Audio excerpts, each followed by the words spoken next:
Hi. So today I'm going to talk about dimension hierarchies, and these dimension hierarchies play a very important role in analysis. And there are lots of analysis like the roll up and drill down, which are typically done over dimension hierarchies. So in today's lecture, we'll see how these hierarchies are captured in the dimension tables and what kind of hierarchies we capture. Right. So this tells us about how to model these hierarchies, and as you would see that the hierarchies are of different kinds. Like one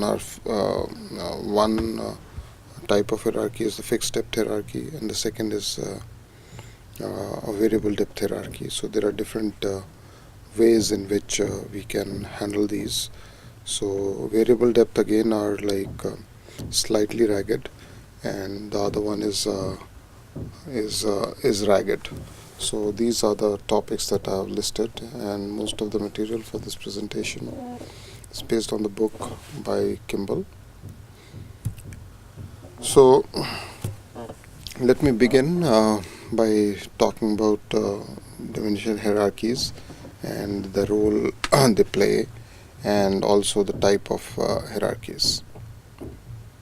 So hierarchies are present in dimensions, as you know, right? And hierarchies are of different types. You can see there are fixed depth positional hierarchies. So I'll explain that with examples. Slightly ragged variable depth hierarchy. And then you have ragged variable depth hierarchies with hierarchy bridge tables.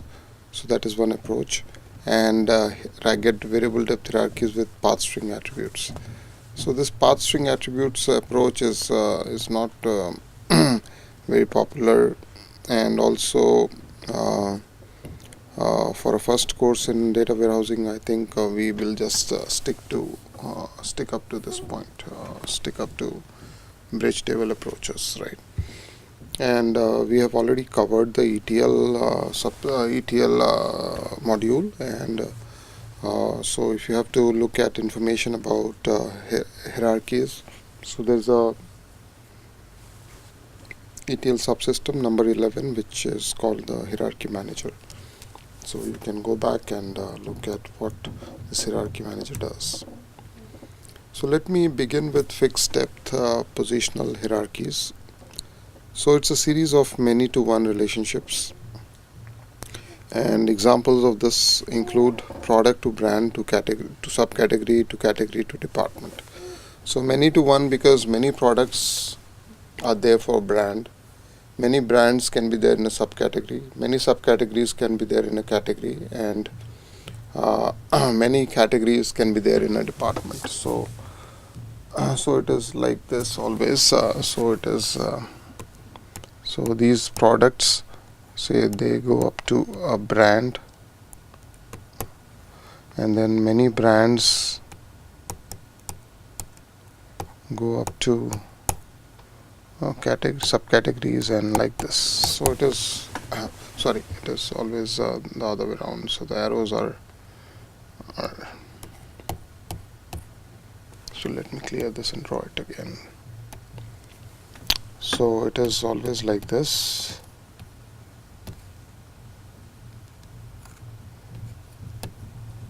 Many to one, so is many, this is one, and again this continues. So again many, and then to one, and like this it continues. So in fixed depth hierarchy levels have predefined names. So like these are names like product, brand, subcategory, category, department. These are all names, and hierarchy levels appear as separate positional attributes in a dimension table. So these are just attributes, and you can see, once you look at the dimension table, you would understand that how these hierarchies are present in the dimension table. And these fixed depth positional hierarchies are easiest to understand and navigate. Then we have what are called as slightly ragged variable depth hierarchies. So when the hierarchy is not a series of many to one relationships, and the number of levels varies such that they do not have agreed upon names, So we call them ragged uh, variable depth hierarchies. So example, like geographic hierarchies. So levels may vary from 3 to 6. So later in the presentation, I'll be giving you specific examples of the location dimension. So we'll see that how these hierarchies can be modeled, and why we are talking about this levels, and how we model these situations where the levels are not the same, like as we discussed in the retail sales example, like product to brand and to subcategory to category and to departments.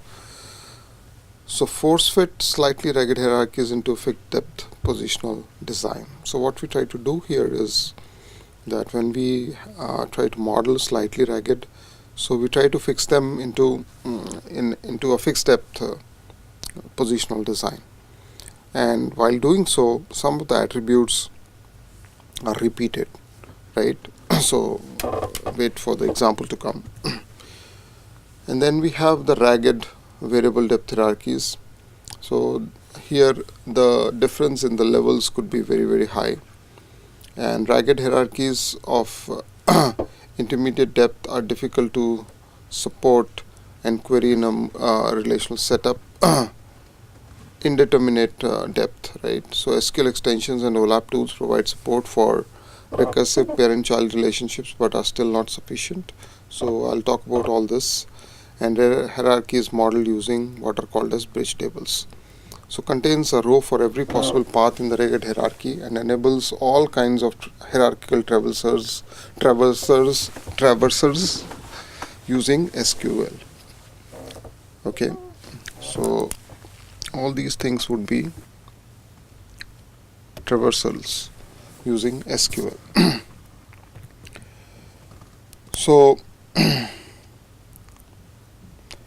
then there is another approach which I said will not be discussing.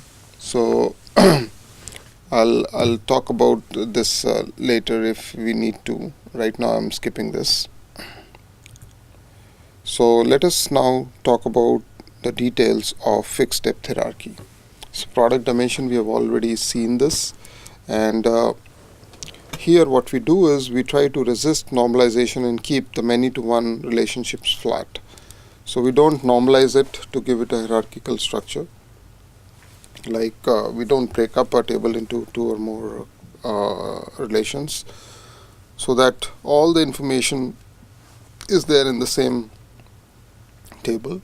And similarly, when we talk about store dimension, so there are again multiple hierarchies. One is the geographic hierarchy about the location, and then you have the internal organization hierarchy of the store, right? So these are two different kinds of hierarchies that can be present in the store dimension, and I'll talk about each one of them. So let me give you an example of a slightly ragged variable depth hierarchy. So you can see here that geographic hierarchies, see for medium location. So there are three types of locations in terms of complexity. One is the simple one, the other is medium, and then you have a complex. So what basically here what we have is that in the simplest case, for the simplest case, there is no concept of either a district or a zone. So you can see here, so there is a district and zone in the most complex hierarchy. So cities come together in a district, cities to district, districts to zones, and zones to state, and then to country, like this. Okay, but in the medium level or medium complexity location, there is no concept of district. So what we do is that we repeat this the city information in the district. Okay, and then when we come to the simplest location, so here there is no concept of either district or zone. So you can see we have repeated city twice here. So this is what we are trying to do, that we are trying to use the same number of fields to represent the hierarchy. That is, 1 2 3 4 5 6. So if I say say address, also you count 1 2 3 4 5 6. So we are using 6 attributes to record the address, right, of a particular location. And simple and medium, we repeat the city 2 times, 3 times in simple and 2 times in city, right, because there is no concept of district in the medium location, and there is no concept of district as well as zone in the simplest location. So for simple location, so that's what city name propagated down to both these attributes. So this is how we handle it. And then if you want all 3 types of locations in a single hierarchy, we have a slightly ragged hierarchy, and the range should be narrow. So the range should be narrow from 4 to 6 levels, and this approach is not recommended if the range is broader, say from 4 to 8 or higher. So if it is say 4 to 8 or 4 to 10 or 4 to 11 or 4 to 12, anything like this, so that then this kind of approach is not advisable, because you would have many city attributes, right, and then it'll be very difficult to convince people that why the city is being repeated so many times, right. And in data warehousing, as I said earlier, also in the dimension tables, your attribute should be well defined, right. So if city appears 10 times, so it is definitely not well defined. So this is how we do slightly ragged. Now let me come to the ragged hierarchy.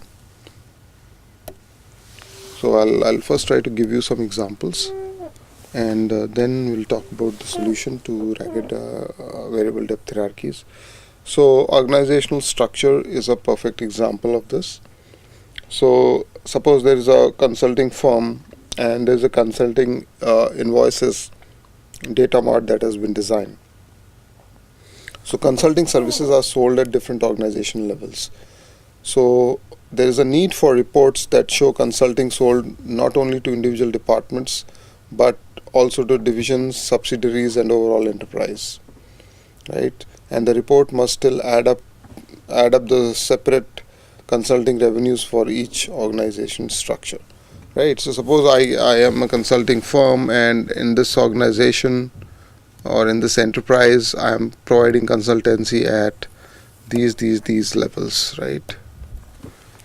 So how do I handle this? So let us see. And this is another example of a ragged variable depth hierarchy. So I'm trying to talk about parts composed of subparts. So there can be a part which is part 1, which is This part 1, which is comprised of this 3 parts, right? And then this subpart 2 is comprised of part 5 and part 6. Sub 3 is it does not have subparts. And then you have subpart 4, which has another subpart called subpart 7. And like this tree can grow, and you can see very easily that this is a variable depth tree, right? So it is an example of a ragged variable depth hierarchy. And you see here, so this figure has been taken from the Kimball's book. Yeah, and this is the so you have 13 organizations in an enterprise. So named the nodes are named so 1 to 13, and their roll-up structure or the hierarchy in which they participate is shown in figure 7-8. Right, each organization has its own budget, commitments, and payments, right? So for a single organization, one can request a specific budget on account using a simple join to the fact table as shown in figure 7.9. So you can see here, so there's a so there's an organization key here, right? And I can, so there's an organization dimension, and there's a ledger fact, and I can do a join to this organization dimension to know the specific budget for an account using a simple join, right? So what if we want to roll up the budget across portions of the tree or even the entire tree, right? So whenever I talk about an organization key, so suppose I'm talking about 13, but I want to talk about not just 13 but everything in this subtree. So how do I do that? Because in this figure there is no concept of organization, or there is no information about organizational roll up in this table, right? So what do we do?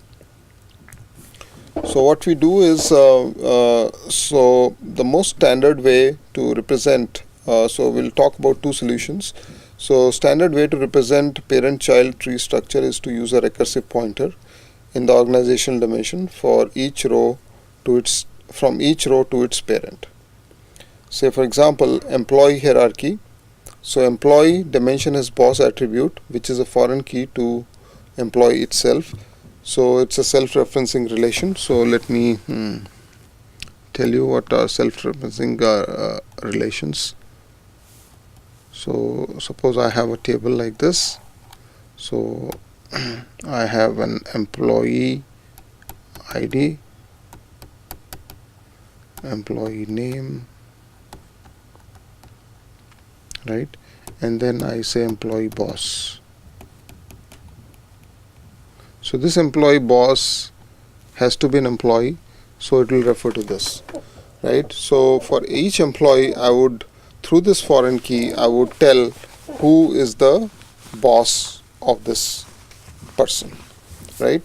So it only tells me about the boss. Now once I go to the boss, then again I'll have to recursively use the pointer to see who is the boss of this person and who is the boss of this person. So what happens here is that if I start with an employee, right, so I go to its immediate boss, so I'll call it boss, okay, right? And then I follow the pointer, the foreign key, to go to the boss of boss, right? So which is, I call it boss square. And then from here I go again to, I again follow the foreign key to go to boss cube. So that means this employee is directly reporting to boss, who is in turn reporting to boss square, and who is in turn reporting to boss cube, and so on. So that's why we call it the recursive key, right, or recursive pointer. And there are functions in Oracle like connect by, which traverses these pointers in a downward fashion, starting at a parent and enumerating all its children. And there is also something called as Oracle CTE, that is common table expressions, is also not found suitable. So the details of that are given in this article by Kimball's Building the Hierarchy Bridge Table, because these kind of recursive pointers are not a good solution. And the main problem is that it is entangled with the organization or employee dimension and depend upon the recursive pointer embedded in data. So the recommended solution that we propose for this is the bridge table that is independent of the primary dimension table. So next what I'll be talking about is the bridge table solution, or the bridge table approach to model ragged variable depth hierarchies. So far what we have done is we have looked at fixed depth hierarchies and then slightly ragged. So slightly ragged can be fixed or can be modeled using a fixed depth hierarchy, provided you introduce some attributes which are not really meaningful, like you need to repeat city in the example that we discussed a couple of times or 2-3 times in a dimension.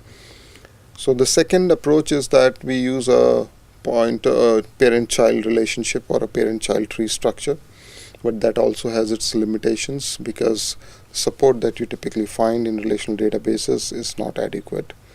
Okay, and I strongly recommend that you read this article on building the hierarchy bridge table by Kimball. So there you would actually find SQL scripts written which create these parent-child relationships.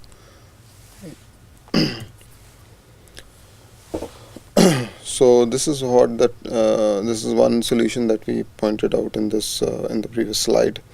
So this is how the parent-child recursive design is done. So you can see here that from this organizational parent key, so this is the field, so this just like the boss field, right? And this goes back to the organizational key, right? So so where this organization in a particular enterprise is linked to. So we now talk about the bridge table approach for modeling variable depth hierarchies, ragged variable depth hierarchies. And one of the good things about bridge table is that it is independent of the primary dimension table. So we saw that the parent-child thing that we talked about is not independent. It is tightly entangled, or it is entangled with the dimension. Contains all information about rollup. So that is the second positive point about bridge tables, because rollup information is not there in the earlier solution. And the grain of this bridge table is that each path in the tree from a parent to all the children below the parent is shown in this and is captured in this. So let me show you how it is done. So if you can see here, let me clear the annotations. Okay, so if you see here, so the first column is the primary key of the parent, right? Second column is the primary key of the child, and a row is there for each possible parent to each possible child, including a row that connects the parent to itself, right? And there are other kinds of flags which I'll tell you later.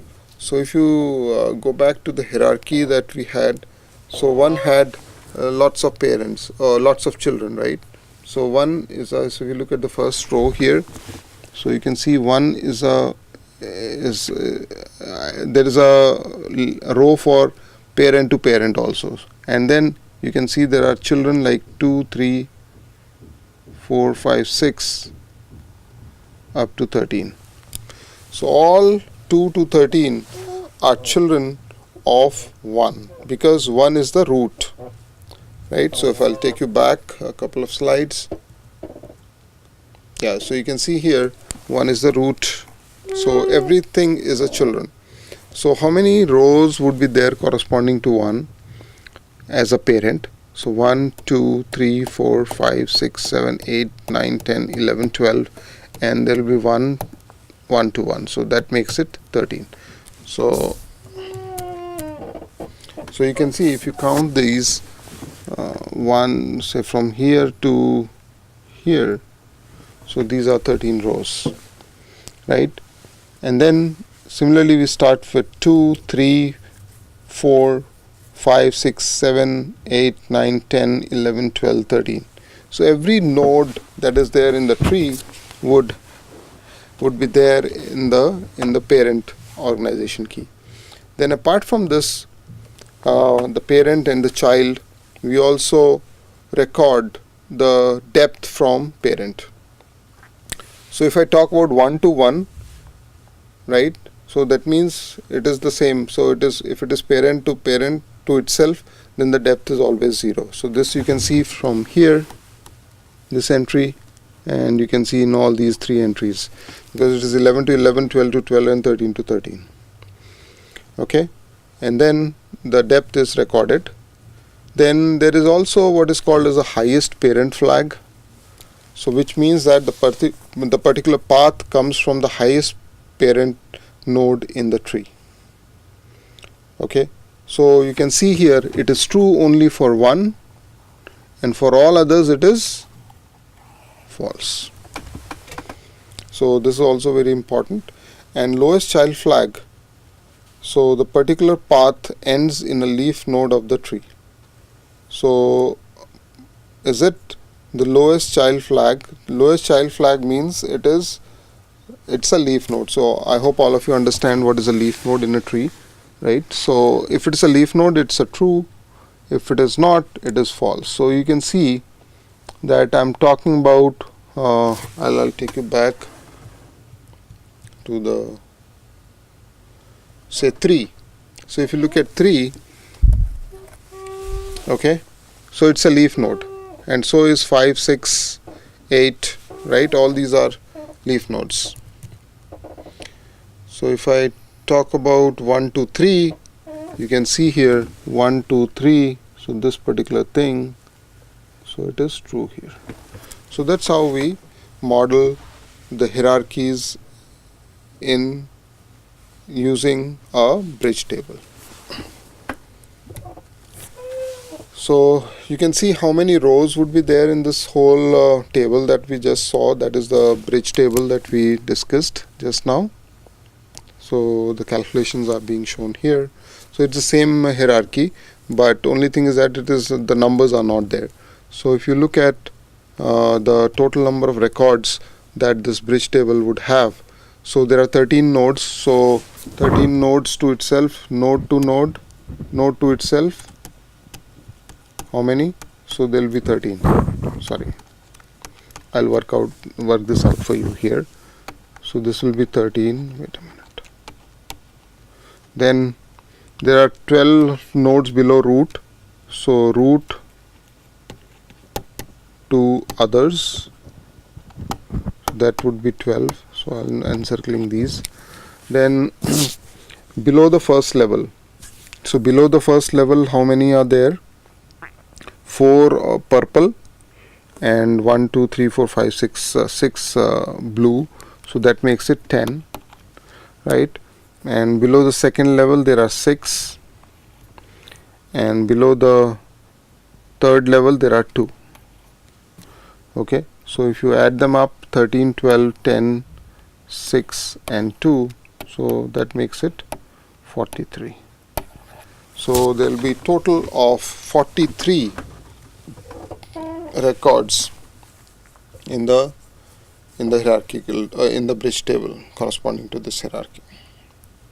And then you already know the concept of bridge tables. We have discussed this when we were talking about multi-value dimensions, and this is the table which we just discussed here. And you can see this is the any fact table which requires this rolling up, and then we have the organization dimension. So all the 13 organizations are listed here, and then in this particular roll-up, hierarchical roll-up, there are 43 records. So this is how it looks like, and you can see that the number of records in the bridge table would not be very high, right? Depending on it, of course, depends on the structure of the tree, but it is never too high. So this is how we model the ragged variable depth hierarchies using bridge table.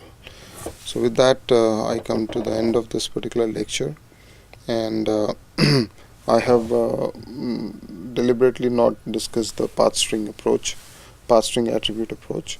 So if you feel interested in that, you can just read it from the textbook. Nice description is given there, but I think for a first course it is it is fine that we just discuss the bridge table and the parent-child recursive pointer approach, right? And I strongly recommend that you read the Building in the Hierarchy Bridge Table article by Kimball, which is not part of the book, but if you go to the website of the book, you will find a section called as Tools and Utilities, and there you can find this article, right? You can download this article. So with this, I wind up this lecture on dimension hierarchies, and you can see now that bridge tables have roles in not only modeling multi-value dimensions, but also in modeling variable depth hierarchies. So bridge tables play a very important role in data warehousing. Thank you.